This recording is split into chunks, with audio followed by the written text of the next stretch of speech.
Hello আমার সাকিবিয়ান ভাইরা বোনেরা, চলে এলাম আরও একটা নতুন ভিডিও নিয়ে। এখন আমরা এই ভিডিওতে মেগাস্টার শাকিব খানের সাকসেস নিয়ে কথা বলবো।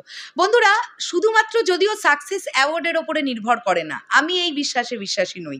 সাধারণ মানুষের ভালোবাসাটাই হচ্ছে সব থেকে বড় অ্যাওয়ার্ড, এটা আমি মনে করি। তবুও একজন শিল্পী, তিনি তো শিল্পীর সম্মান পাবেন, তো সেই জন্যে একটা বিষয় হচ্ছে অ্যাওয়ার্ড। তো এই অ্যাওয়ার্ড লিস্ট কত বড় মেগাস্টার শাকিব খানের কেরিয়ারে, 51টা প্লাস অ্যাওয়ার্ড তার ঝুলিতে। কি সেই অ্যাওয়ার্ড, সব বিষয়টা নিয়ে আমরা কথা বলবো এখন এই ভিডিওতে। তাহলে চলো একদম দেরি না করে ভিডিওটা শুরু করা যাক। Definitely thank you M Mahim ভাইকে এত সুন্দর কন্টেন্ট তৈরি করার জন্য।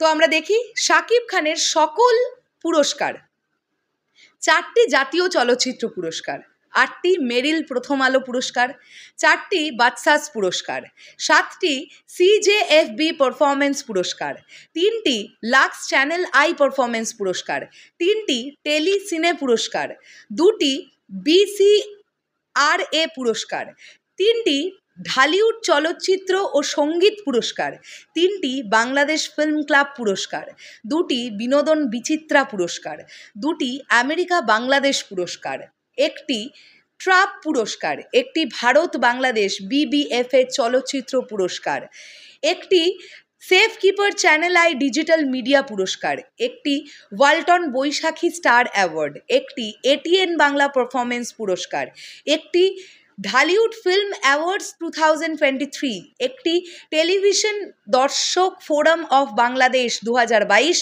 একটি স্বপ্নধারা BFDC অ্যাওয়ার্ড, আচ্ছা BFDC নয় সরি, একটি স্বপ্নধারা BFDA অ্যাওয়ার্ড, একটি OS ফ্যান্টাসি অ্যাওয়ার্ড, একটি BIFA অ্যাওয়ার্ড। এছাড়াও আরও অনেক পুরস্কার আছে। মোট প্রাপ্ত অ্যাওয়ার্ডের সংখ্যা 51+।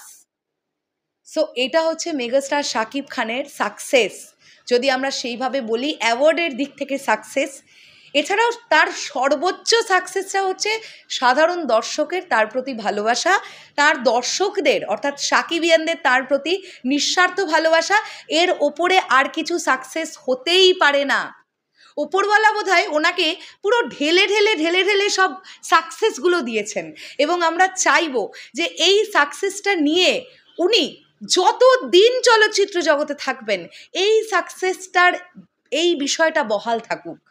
কেননা মেগাস্টার এখন যে ধরনের স্ক্রিপ্টিং চুজ করছেন, যে ধরনের গল্প চুজ করছেন, তাতে করে মনে হচ্ছে অ্যাওয়ার্ড প্রতি বছরে একটা দুটো করে বাঁধা, এটা নিয়ে কোনো ডাউট থাকছে না। যদিও আবার দেখা যাক, বাংলাদেশের আবার একদল তো মেগাস্টারের বিরোধী, তারা আবার মেগাস্টার কিছু ভালো করে ফেললে তাদের আবার জ্বলুনি শুরু হয়ে যায়।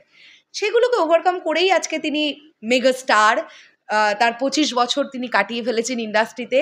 আশা করব আরও 25 বছর কাটিয়ে ফেলবেন, আরও যদি বেশি বছর হয় তত সময় তিনি কাটিয়ে ফেলবেন।